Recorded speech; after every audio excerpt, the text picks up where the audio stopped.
মিষ্টি তো আমরা অনেক রকমই খেয়েছি, কিন্তু এই রকম দারুণ স্বাদের একটা ইউনিক পদ্ধতিতে যদি আমরা মিষ্টি বানিয়ে ফেলি বাড়িতে, তাহলে কেমন হয়।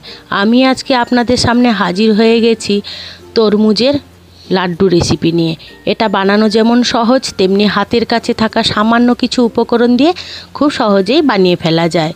বন্ধুরা, আপনারা যদি আমার মতো একবার বানান, আশা করছি আপনাদেরও খুব ভালো লাগবে।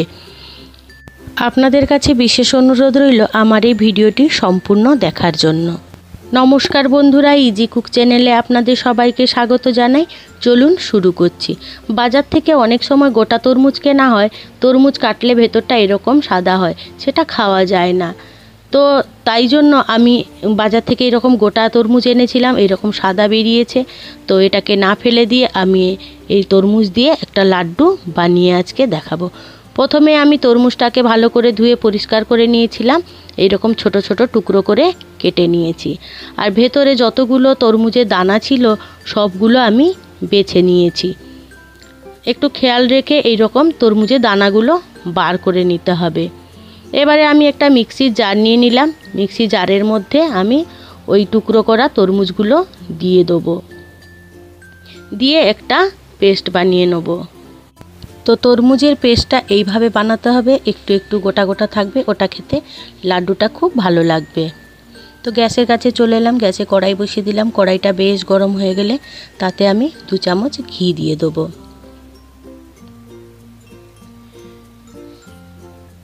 ঘিটা মেল্ট হয়ে গেলে আমি এখানে 1 কাপ মতন সুজি দিয়ে দেবো।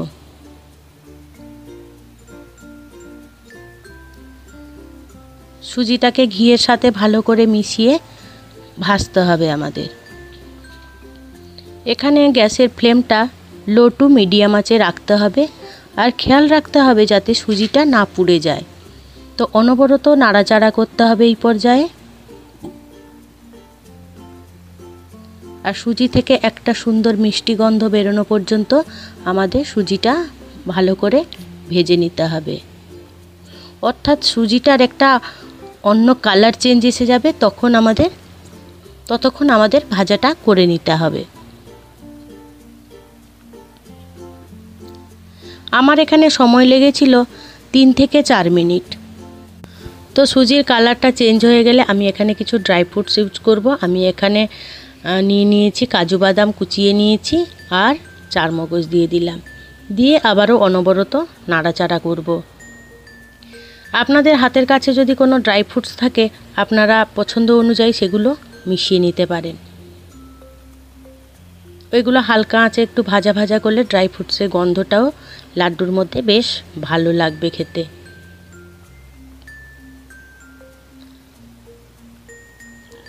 এবারে আমি নারকেল কোড়া দিলাম। আপনাদের কাছে যদি নারকেল কোড়া না থাকে তাহলেও স্কিপ করতে পারেন। তো নারকেলটাকে দিয়ে আর ড্রাই ফ্রুটসগুলো দিয়ে একসাথে আরও 2 থেকে 3 মিনিট আমি ভাজা ভাজা করে নেব।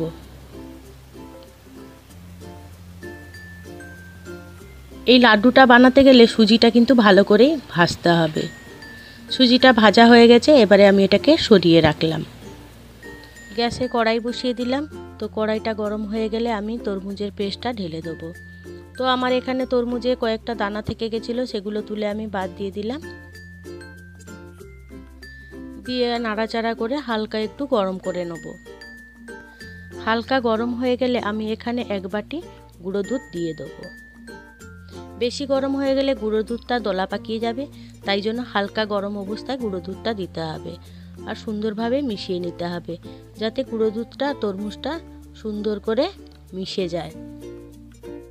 এখানে খেয়াল রাখতে হবে যাতে তরমুজ আর দুধটা সুন্দরভাবে মিশে যায়। এখানে আমি 1 বাটি মতন চিনি দিয়ে দেবো। আপনারা মিষ্টিটা বাড়িয়ে বা কমিয়ে নিতে পারেন আপনাদের পছন্দ অনুযায়ী। বন্ধুরা, আপনারা এখানে চিনির বদলে গুড়ও ব্যবহার করতে পারেন। লাড্ডু বানানোর জন্য এখানে সামান্য আমি একটু নুন ব্যবহার করলাম। তরমুজের লাড্ডুতে সামান্য একটু নুন দিলে টেস্টটা আরও সুন্দর হয়। যদি আপনারা মিষ্টিতে নুন পছন্দ না করেন তাহলে নুনটা স্কিপ করতে পারেন। এবারে ভালো করে ফুটে উঠলে ওই যে ভেজে রেখেছিলাম সুজিটা, সেটা আমি দিয়ে দিলাম। দিয়ে সব উপকরণগুলোকে ভালো করে আমি মিশিয়ে নেব। এখানে আমি রান্না করছি লো টু মিডিয়াম আঁচে। এবারে লাড্ডুটার কালার আনার জন্য আমি এখানে 3 থেকে 4 ফোঁটা ফুড কালার ব্যবহার করলাম, যাতে লাড্ডুটা আমার দেখতে সুন্দর হয়। এবারে সব উপকরণগুলোকে নাড়াচাড়া করে মিশিয়ে নিলাম।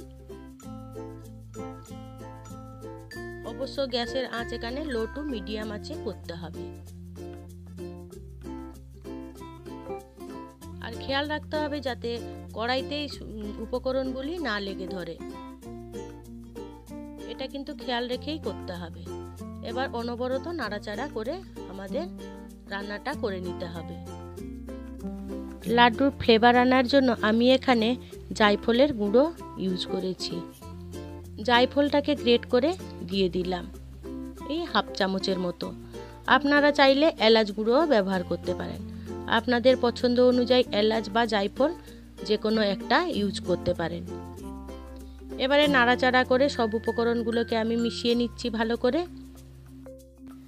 বন্ধুরা, আপনাদের তরমুজের কোন রেসিপিটি ভালো লাগে কিংবা কোন ধরনের মিষ্টি আপনাদের পছন্দ, সেটা কিন্তু আমাকে কমেন্টে জানাতে ভুলবেন না।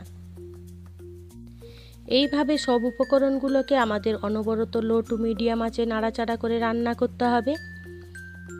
আপনাদের কাছে আমার বিশেষ অনুরোধ, আমার এই ছোট্ট চ্যানেলটিকে সাবস্ক্রাইব করে আমার পাশে থাকার জন্য। আর যারা ফেসবুক থেকে দেখছেন তারা আমার এই পেজটিকে ফলো করার অনুরোধ রইল। আমাদের এই রান্নাটা যতক্ষণ অবধি না প্যান থেকে ছেড়ে ছেড়ে আসছে ততক্ষণ অবধি করে যেতে হবে। তো প্যান থেকে ছেড়ে ছেড়ে আসছে, তো আমি গ্যাসের ফ্লেমটা অফ করে দিলাম। দিয়ে আমি আলাদা একটা পাত্রে এটাকে নিয়ে নেব। দেখুন কত সুন্দর হয়েছে দেখতে। এইভাবে সবগুলো আমি নিয়ে নিলাম। এবারে হাতে একটু সামান্য তেল বা ঘি লাগিয়ে নেবেন। আমি এখানে ঘি লাগিয়ে নিয়েছি। দিয়ে এইরকমভাবে লাড্ডুর শেপে বানিয়ে নিতে হবে। হালকা হালকা গরম থাকা অবস্থায় এই লাড্ডুটা বানিয়ে ফেলতে হবে।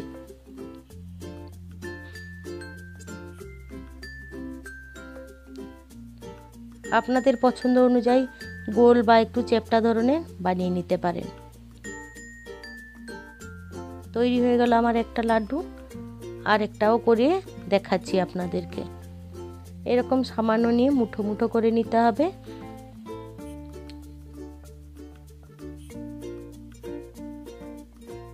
তারপরে এরকম গোল গোল করে নিতে হবে। আপনারা লম্বা কিংবা চ্যাপ্টা যে ধরনের পছন্দ করবেন সেই ধরনের শেপ দিয়ে নেবেন। তো আমি সব লাড্ডুগুলোকে বানিয়ে ফেললাম। আপনাদের পছন্দ অনুযায়ী বড় কিংবা ছোট যেভাবে পছন্দ করবেন সেইভাবে শেপ দিয়ে বানিয়ে নেবেন। দেখুন কত সুন্দর হয়েছে দেখতে। আর সুন্দর দেখার জন্য আমি একটা করে চারমগজ দিয়ে দিয়েছি উপরে। আমার এই রেসিপিটি আপনাদের আজকে কেমন লাগলো সেটা কিন্তু আমাকে জানাতে ভুলবেন না। যখন আমাদের মিষ্টি খেতে ইচ্ছে করে কিংবা বাড়িতে কোনো গেস্ট এলে আমরা খুব সহজে এই রকম লাড্ডু বানিয়ে ফেলতে পারি। তো লাড্ডুটা বানানো হয়ে গেলে আমি এটা রেখে দিয়েছিলাম ঘন্টাখানেকের জন্য ফ্রিজে। তারপরে আপনাদেরকে দেখাচ্ছি, দেখুন কেমন হয়েছে। একটা ভেঙে দেখাচ্ছি।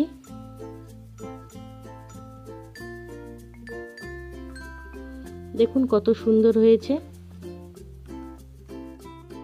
আমার এই রেসিপিটি আপনাদের যদি ভালো লেগে থাকে অবশ্যই একবার বাড়িতে ট্রাই করবেন। আর আপনাদের প্রিয়জনের সাথে শেয়ার করতেও ভুলবেন না। বন্ধুরা, আপনাদের কাছে আমার বিশেষ অনুরোধ রইল, আমার এই ক্ষুদ্র চ্যানেলটিকে সাবস্ক্রাইব করে আমার পাশে থাকবেন। আর বেল আইকনটি কিন্তু ক্লিক করতে ভুলবেন না, ওটা ওলে দিয়ে রাখবেন যাতে আমার দেওয়া সমস্ত ভিডিও নোটিফিকেশানগুলি আপনারা সহজেই পেয়ে যান। তার জন্য আপনাদের অশেষ অশেষ ধন্যবাদ আমার এই রেসিপিটি সম্পূর্ণ দেখার জন্য। আপনারা ভালো থাকুন, সুস্থ থাকুন। দেখা হবে পরের কোনো রেসিপিতে।